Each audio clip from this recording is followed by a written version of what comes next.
Hey, welcome to Drum Roll. Today I've got with me an award-winning singer-songwriter well known throughout Australia. She first drew attention fronting the indie pop band George, and she's since gone on to win 5 ARIA awards with her albums going platinum 7 times. She's got to be one of the most versatile performers, with her work spanning from pop and jazz through to a project last year with the Original People of Australia and classical projects with the Brodsky Quartet and the Australian Chamber Orchestra. Being flexible is very handy as she changes her colours once again into the digital concert arena. I'd like to welcome Katie Noonan. G'day, how are you? Very good, nice to see you here.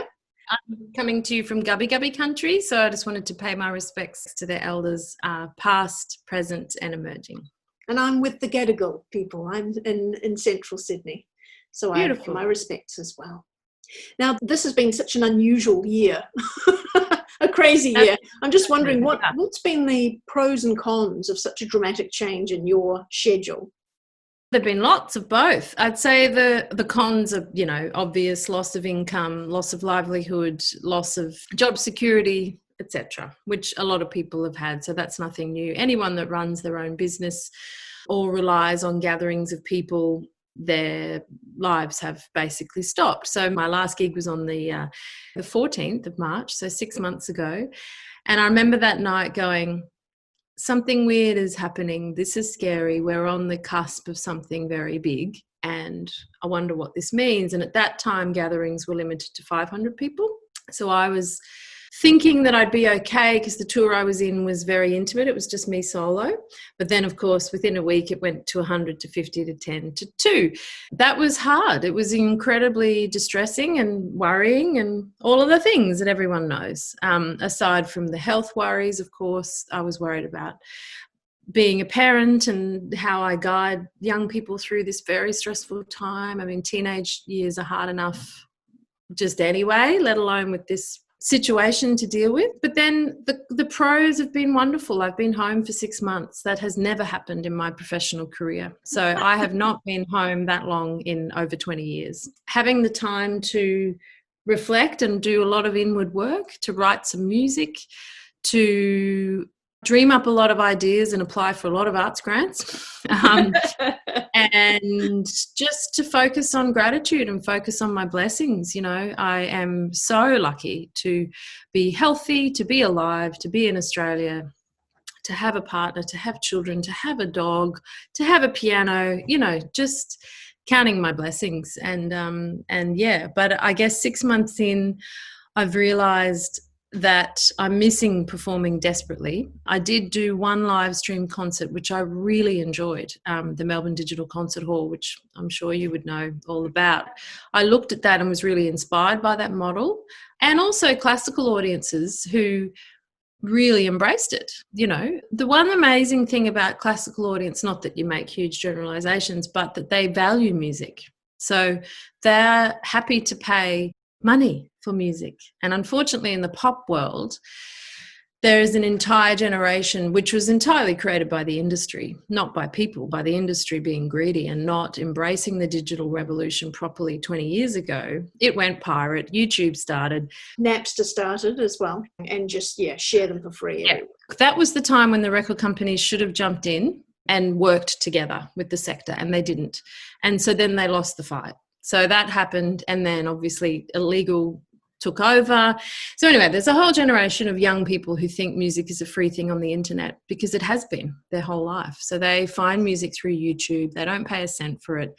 That's music for them.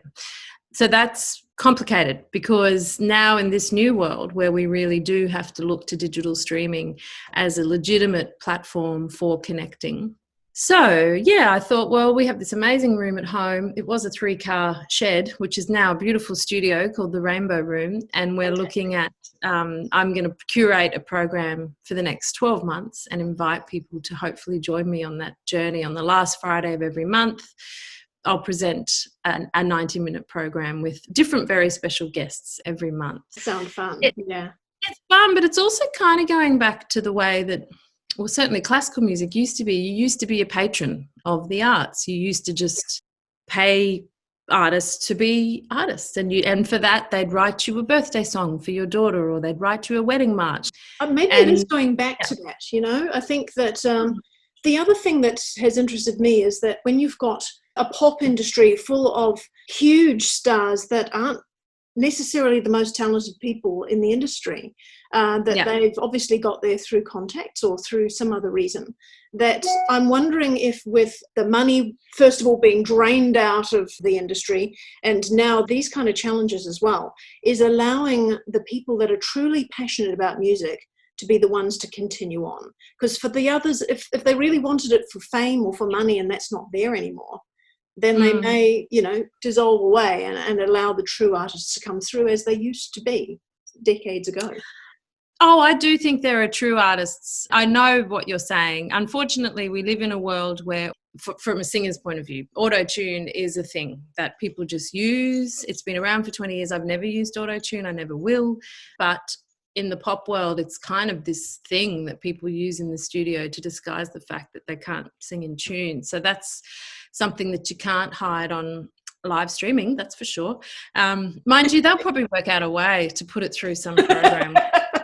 There's someone working the dials. They should be worth twice as much money. Yeah,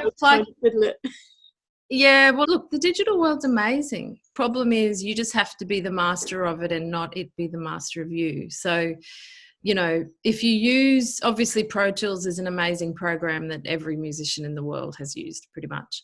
But my approach to music making and recording is very much to keep it live, to get amazing musicians. We're in a room together, we record live. And so with our room, the Rainbow Room, Zach spent a lot of time working on acoustic engineering to make the room sound beautiful. That can be the sort of intimate experience that can actually be very enjoyable if you've got your audience sitting at home. I love what you'd put into the promotional, suggesting sitting in your Jimmy Jams with a glass with some vino and your fur baby. Fur babies.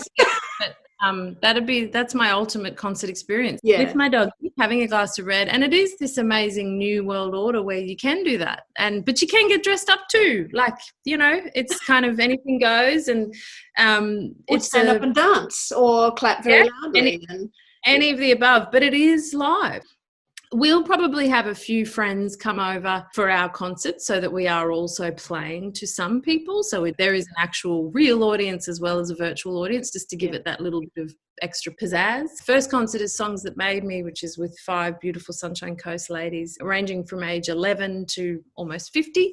Next month, I'll be doing stuff with Karen Schaub. We'll be doing our classical stuff. And then I'm going to do stuff with the Australian Children's Choir. It's great for people to be able to know that they can still support you and keep you going and see something completely fresh and spontaneous, that vibe of a live gig where anything goes, and the scenery might fall down. And that's the mistakes fun happen. Right? I mean, we had even in MDCH, I'm pretty sure we had a false start on one song, or something happened where it was like, okay, this is live. Even when live gigs come back, I think the idea of these digital concerts as an additional way for people to see you is great, because if they're beyond the geographical area, they can still join in. So my thing's via Patreon, which is a subscription series. And you pay $20 a month, and that gives you the concert and also a bunch of other stuff that's there. It is going to be live at 8 p.m. on the last Friday of every month, and that's Australian Eastern Standard Time. For people who can't watch it exactly live, because you're a patron, you can watch it another time. So that'll be good for people who don't want to stay up till 2 a.m. in London. Yep. That sounds brilliant. That's the great thing about Patreon, I think. So as Katie said there, it's the last Friday of every month. Starting this month, the 25th of September, is the very first concert at 8 p.m. Australian Eastern Standard Time. About 90 minutes worth of fabulous music. And you can go to patreon.com/Katie Noonan. And you can see there's a subscription for the concert series, which is about $18 US dollars, American dollars. Yep. And that's each month, so that you can get in. Once you've paid that, then you get a bundle of goodies, as well as this wonderful concert starting this week coming up. Okay, thank you so much, Katie. Thank you.